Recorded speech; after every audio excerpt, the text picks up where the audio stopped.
Saint-Esprit est sur terre. L'Antichrist n'est pas encore sur terre. Et comment ça, Israël, le Seigneur... Non. Donc, les faux choses, les totos spirituels qui vous parlent de ça sur les TikTok, là, les télévisions, ils ne servent à rien. Ma soeur, lisons 2 Thessaloniciens. L'eschatologie.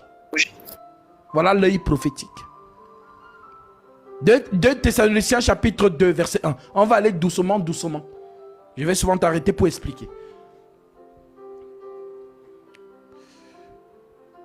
Je prophète ici pour annoncer ma venue demain au Congo, Brazzaville. Je serai précisément à Pointe-Noire. Nous donnons un enseignement dans la salle Safi du Hinton. Donc ceux qui sont à Pointe-Noire, venez. Ceux qui sont à Kinshasa, rendez-vous à Pointe-Noire. Ceux qui sont à Brazzaville, venez à Pointe-Noire. Et ensuite, le lendemain 14, je baptise dans la matinée. Et ensuite, dans l'après-midi, je prends le vol pour le Gabon. Je serai à Libreville pour baptiser ceux qui sont là-bas. Donc, si vous êtes à Libreville, voilà, je serai au Radisson et nous allons baptiser en face. Voilà, donc, voilà, pour ceux qui veulent venir prendre un baptême conformément à la Sainte Doctrine, plus 33 781 49 39 22. Plus 33 781 49 39 22. Que Dieu vous bénisse. Oui, ma soeur. Pour ce qui concerne l'avènement de notre Seigneur Jésus-Christ et notre réunion avec lui, nous vous prions, frères, de ne pas vous laisser facilement ébranler dans votre bon sens et de ne pas vous laisser troubler soit par quelques inspirations, soit par quelques lettres ou quelques paroles qu'on dirait venir de nous, comme si le jour du Seigneur était déjà là. Que personne ne vous séduise d'aucune manière, car il faut que l'apostasie soit arrivée auparavant et qu'on ait vu paraître l'homme du péché, le fils de la perdition. L'adversaire qui s'élève au-dessus de tout ce qu'on appelle Dieu ou de ce qu'on adore, jusqu'à s'asseoir dans le temple de Dieu, se proclamant lui-même Dieu. Amen. C'est très important. Ici, Paul parle de l'apostasie. 1. 2. Il parle du fils de la perdition. Le terme fils de la perdition désigne ici le péché qui devient un homme. Le terme fils de Dieu ne veut pas dire qu'il y a un papa qui a envoyé son fils. Allez, musulmans. Le terme fils de Dieu, c'est la vérité qui est devenue un homme. C'est ça l'expression. Fils de Dieu, fils de la perdition. Fils de Dieu, fils de la perdition. Donc, fils de la perdition, c'est Satan qui devient un homme. Fils de Dieu, c'est Dieu qui devient un homme. Donc, la vérité s'est incarnée. Et le mensonge va aussi s'incarner. Mais chacun à son tour. Jésus lui-même l'a dit. Ma soeur, mets quelque chose sur la page et allons lire ça dans Jean chapitre 5, verset 43.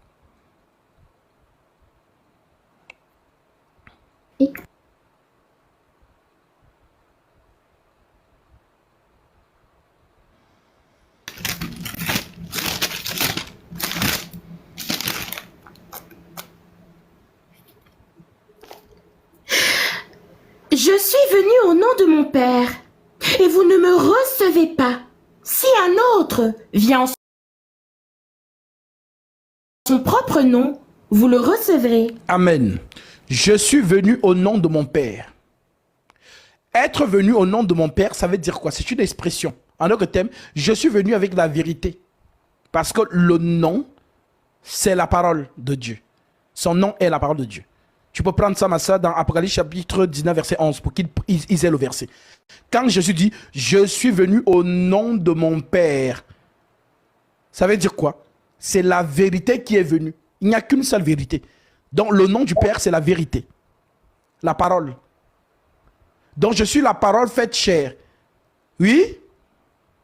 Puis je vis le ciel ouvert, et voici parut un cheval blanc. Celui qui le montait s'appelle Fidèle et Véritable, et il juge et combat avec justice. Ses Ses yeux étaient comme une flamme de feu. Sur sa tête étaient plusieurs diadèmes. Il avait un nom écrit que personne ne connaît, si ce n'est lui-même. Et il était revêtu d'un vêtement teint de sang. Son nom est la parole de Dieu. Son nom est la parole de Dieu. Son nom est la parole de Dieu. C'est son nom. Maintenant, il vous dit dans Jean 5, 43 que nous venons de lire, « Je suis venu au nom de mon Père. Vous ne me recevez pas. » C'est ce qu'il dit à Israël.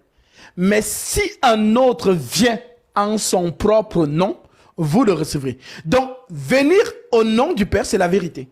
Maintenant, l'autre qui doit venir en son propre nom, c'est qui? C'est Satan. Donc, Satan vient avec sa propre autorité, c'est-à-dire avec sa propre parole. Parce que chaque roi a son allocution.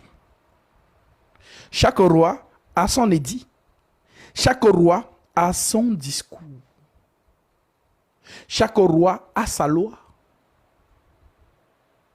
Voilà pourquoi Jésus dit, celui qui m'aime, garde mes commandements. C'est bon? Alors, maintenant que tu l'as compris, le même Seigneur déclare ceci. Ma sœur, Jean chapitre 14, verset 29 à 31. Et après, nous retournons dans 2 Thessaloniciens. Et maintenant, je vous ai dit ces choses avant qu'elles arrivent, afin que lorsqu'elles arriveront, vous croyiez. Je ne parlerai plus guère avec vous, car le prince du monde vient. Il n'a rien en moi. Mais afin que le monde sache que j'aime le Père et que j'agis selon l'ordre que le Père m'a donné, levez-vous, partons d'ici. L'enlèvement. Donc, le prince de ce monde vient. Il n'a rien de moi. Donc, le prince du monde qui vient, c'est ce que Paul vous dit là-bas, le fils de la perdition. En d'autres termes, comme Dieu est devenu un homme, il a fini de travailler les parties. Satan aussi va devenir un homme. Voilà pourquoi, tant qu'il y a le système présidentiel, vous ne verrez pas Michael. Michael, c'est un roi, il ne combat pas avec les présidents. Il ne combat pas avec les ministres, les chanceliers. Il combat avec César, c'est un roi. Lui aussi, il est roi. La guerre, c'est entre rois. C'est bon? Donc, tout ce système que vous voyez, oh, l'Union européenne, les États-Unis d'Amérique, oh, l'Union des États du BRICS, oh, machin. Tant que ce système existe, vous n'êtes pas prêt de voir Michael. Toute cette agitation, c'est un vent qui souffle. Le fils de la perdition veut faire sa pénétration dans le monde. Eh oui. César veut entrer dans le monde. Et lorsqu'il va entrer, il va instaurer sa terreur. Voilà pourquoi l'Écriture dit, tout chemin mène à Rome. L'adage dit, tout chemin mène à Rome. En d'autres termes, c'est soit César, soit Jésus. Il n'y a pas de place pour deux rois. Ce n'est pas moi qui le dis, ce sont les Juifs eux-mêmes. Ma sœur, Jean chapitre 19.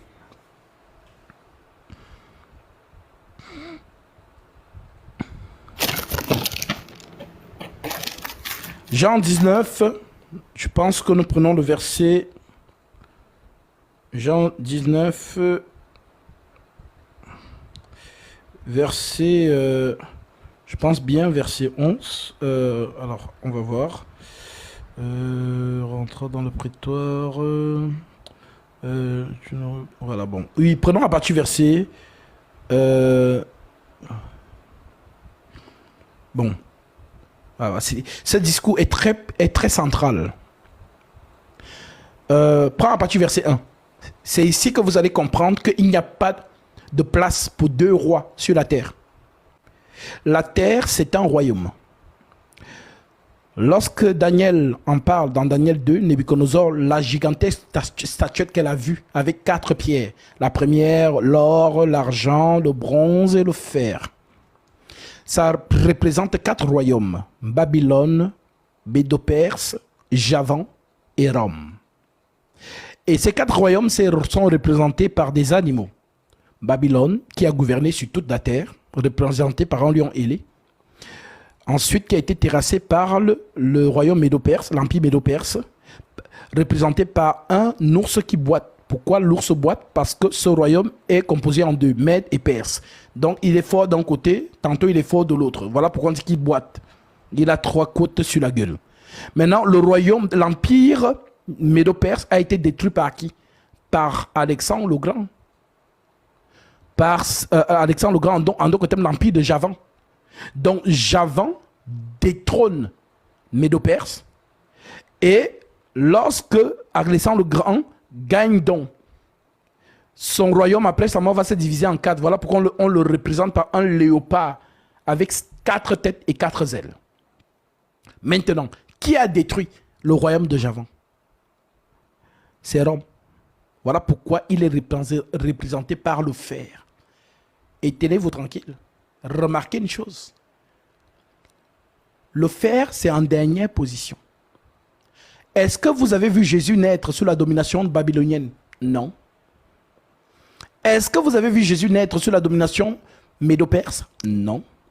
Est-ce que vous avez vu Jésus naître sous la domination du royaume de Javan? Non. Mais est-ce que vous avez vu Jésus naître sur l'apparition de Rome? Oui. Il est né sous la domination romaine. Voilà pourquoi lorsqu'il est né, Hérode demande de tuer tous les enfants de 0 à 2 ans. Parce qu'il n'y a pas de place pour 2 rois en Israël et dans le monde. Parce que Hérode est roi en Israël sous ordre de César. Mais ce n'est pas Hérode qui gouverne, c'est Pilate, le gouverneur de César. Voilà pourquoi on dit que Hérode et Pilate se sont ligués pour tuer le juste. Alors, une fois que vous avez compris cette précision, nous revenons donc dans ce que la sœur va lire. Oui? Alors Pilate prit Jésus et le fit battre de verges. Les soldats tressèrent une couronne d'épines qu'ils posèrent sur sa tête et le revêtirent d'un manteau de pourpre. Amen. Ici, c'est pour se moquer de lui parce qu'il a dit qu'il est roi. Donc la couronne là, lorsqu'il va revenir, c'est ça qu'il va porter. Mais la vraie. Parce que la couronne de Jésus, ce sont les 7 tresses de Samson. Quand vous entendez l'histoire de Samson, les 7 tresses là, en fait, c'était la couronne. Voilà pourquoi il était fort. Sauf que Jésus, en descendant sur terre, il n'est pas descendu avec la couronne. Voilà pourquoi on pouvait le parler n'importe comment. Il n'est pas descendu avec la couronne. Il n'avait pas sa couronne. Il a laissé la couronne. Donc, il vous est avantagé, je m'en aille. Donc, quand il parle, c'est pour aller porter la couronne. Donc, lorsqu'il va revenir, il revient avec la couronne. C'est donc ça Samson qui tabasse tout le monde. Ah, Jésus. Ah, vraiment. Que vous êtes bénis d'avoir croisé mon chemin. Si Dieu vous convie à cette table, c'est qu'il vous connaît. Alors écoutez. Parce que les choses que je vous enseigne, vous n'allez entendre ça nulle part. Lorsque Samson tabasse tout le monde, il a cette tresse. Maintenant, pour que Samson devienne un homme comme tout le monde, il faut qu'on coupe les cheveux. Lorsqu'on coupe ses cheveux, il est faible. Alors Jésus, en venant sur terre, n'avait pas la couronne. Alors, pour se moquer de lui, on tresse une couronne d'épines pour dire que, ah, comme tu as dit que tu es roi là, attends, on va t'aider à faire une couronne. C'est une moquerie. On le revêt de pourpre, manteau de pourpre, le manteau des rois. Lorsqu'il va descendre, il aura non seulement sa couronne, mais aussi le manteau de pourpre. Parce que ce n'est pas un esprit qui va apparaître, ça sera un homme. Vous n'êtes pas assez pur pour poser le regard sur lui. Le voix dans sa dimension spirituelle, c'est réservé qu'à l'épouse. Heureux les cœurs purs, car ils verront Dieu. Mais pour vous qui n'êtes pas l'épouse, vous le voyez quand il est habillé. Ça sera un autre enseignement. Maintenant que vous avez compris ça, ma soeur, continue. Oui. Les soldats tressèrent une couronne d'épines qu'ils posèrent sur sa tête et ils le revêtirent d'un manteau de pourpre. Puis, s'approchant de lui, ils disaient « Salut, roi des Juifs !» et lui donnaient des soufflets. Pilate sortit de nouveau et dit aux Juifs « Voici, je vous l'amène dehors, afin que vous sachiez que je ne trouve en lui aucun crime. » Jésus sortit donc, portant la couronne d'épines et le manteau de pourpre, et Pilate leur dit « Voici l'homme !» Lorsque les principaux sacrificateurs et les huissiers le virent, ils s'écrièrent « Crucifie, crucifie !»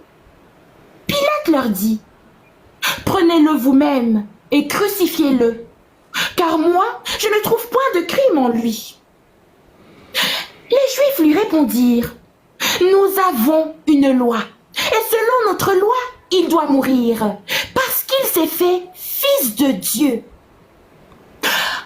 Quand Pilate entendit cette parole, sa frayeur augmenta. Il rentra dans le prétoire et il dit à Jésus « Amen. Amen. Amen. » Pourquoi Pilate a peur quand il entend qu'il a dit qu'il est fils de Dieu? Tout simplement parce que la femme de Pilate a reçu un songe. Et dans le songe, elle a vu qui était Jésus. C'est elle qui dit à son mari que, l'affaire des Juifs là, il faut laisse les Juifs avec leur affaire. L'homme là, c'est un saint.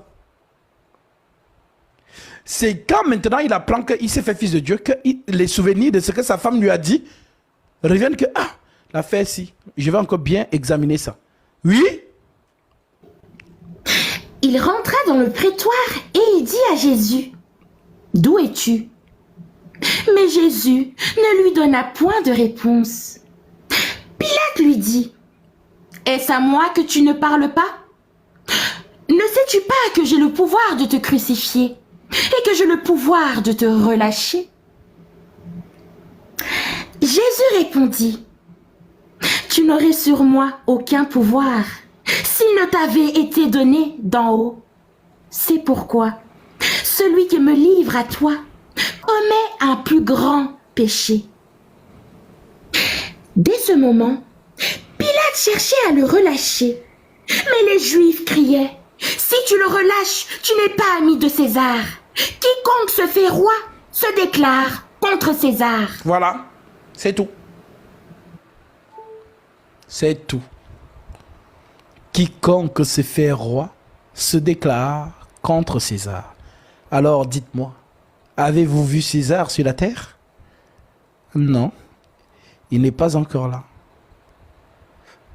César, c'est l'Antichrist.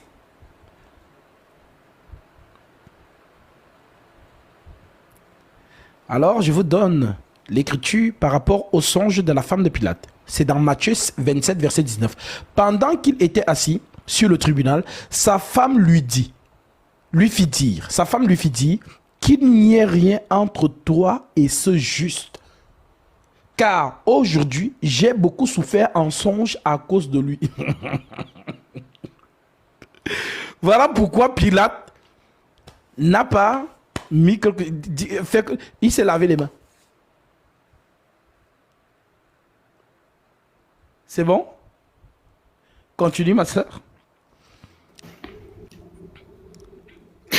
Dès ce moment, Pilate cherchait à le relâcher, mais les Juifs criaient « Si tu le relâches, tu n'es pas ami de César.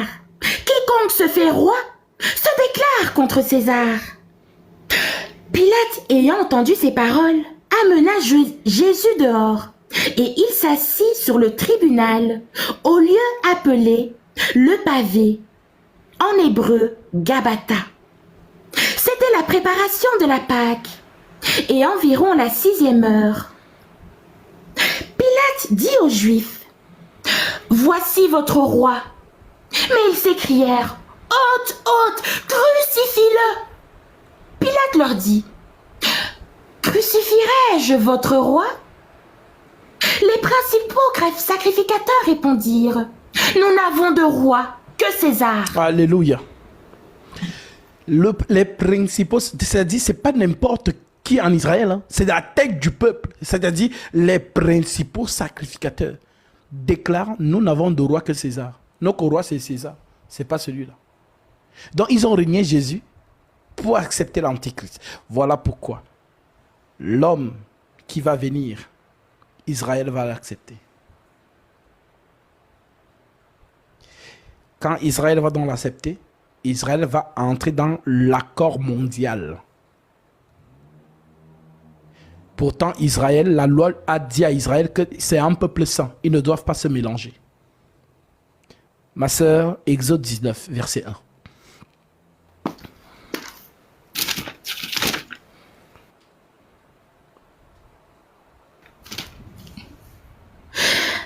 Le 3e mois, après leur sortie du pays d'Égypte, les enfants d'Israël arrivèrent ce jour-là au désert de Sinaï. Étant partis de Réphidim, ils arrivèrent au désert de Sinaï et ils campèrent dans le désert. Israël campa là, vis-à-vis de la montagne. Moïse monta vers Dieu et l'Éternel l'appela du haut de la montagne en disant: Tu parleras ainsi à la maison de Jacob et tu diras aux enfants d'Israël: Vous avez vu ce que j'ai fait à l'Égypte et comment je vous ai porté sur des ailes d'aigle et amené vers moi. Maintenant, si vous écoutez ma voix et si vous gardez mon alliance, vous m'appartiendrez entre tous les peuples, car toute la terre est à moi. Vous serez pour moi un royaume de sacrificateurs et une nation sainte. Voilà les paroles que tu diras aux enfants d'Israël. Amen. Donc Israël n'est pas n'importe quel peuple, c'est une nation sainte. Alors la nation sainte n'a pas le droit de se mélanger avec les autres. Voilà pourquoi Israël n'est pas un État. Israël, c'est un royaume. Donc même le drapeau là, on ne connaît pas ça. On ne connaît pas ce drapeau là.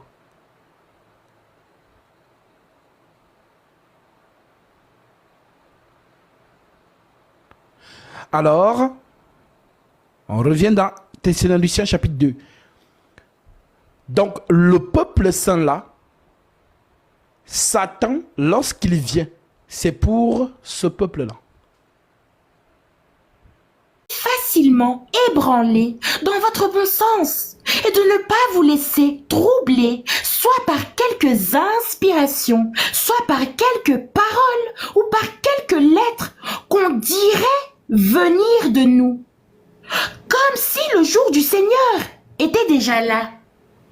Que personne ne vous séduise d'aucune manière, car il faut que l'apostasie soit arrivée auparavant et qu'on ait vu paraître l'homme du péché, le fils de la perdition, l'adversaire qui s'élève au-dessus de tout ce qu'on appelle Dieu ou de ce qu'on adore, jusqu'à s'asseoir dans le temple de Dieu, se proclamant lui-même Dieu. Amen.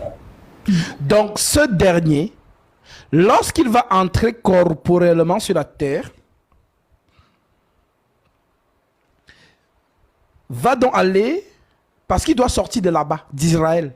L'Antichrist ne sera pas un Américain, je ne sais pas quoi là. C'est de là-bas qu'il doit sortir. Parce qu'Israël ne peut pas accepter un homme qui ne vient pas de sa terre. Ce n'est pas possible. Donc, il doit faire en sorte que la prophétie cadre avec lui. Mais ce sera le mensonge. Pourquoi? Parce qu'Israël n'a pas reçu Jésus. Israël, la majorité, n'a pas cru en Jésus-Christ. C'est un petit nombre qui a cru en Jésus. Pour la plupart des 144 000, ils disent que Jésus est un faux Messie. Maintenant, comme pour eux, Jésus c'est un faux Messie, et ils sont toujours en train d'attendre le vrai Messie selon eux. Maintenant, ce Messie-là qui va venir, qu'ils vont recevoir, c'est un faux. Maintenant, lorsqu'il va venir, il va donc s'asseoir dans le temple de Dieu. Quand on dit, il ira jusqu'à s'asseoir dans le temple de Dieu, se proclamant lui-même Dieu. Le temple de Dieu, c'est qui? C'est Israël. C'est le premier-né de Dieu. Donc, il va se proclamer Dieu en Israël. Et Israël va l'accepter ainsi. Maintenant, cet homme va unifier le monde entier. et va ramener Israël dans l'humanité, c'est-à-dire l'accord mondial. Alors, lorsqu'il va donc siéger,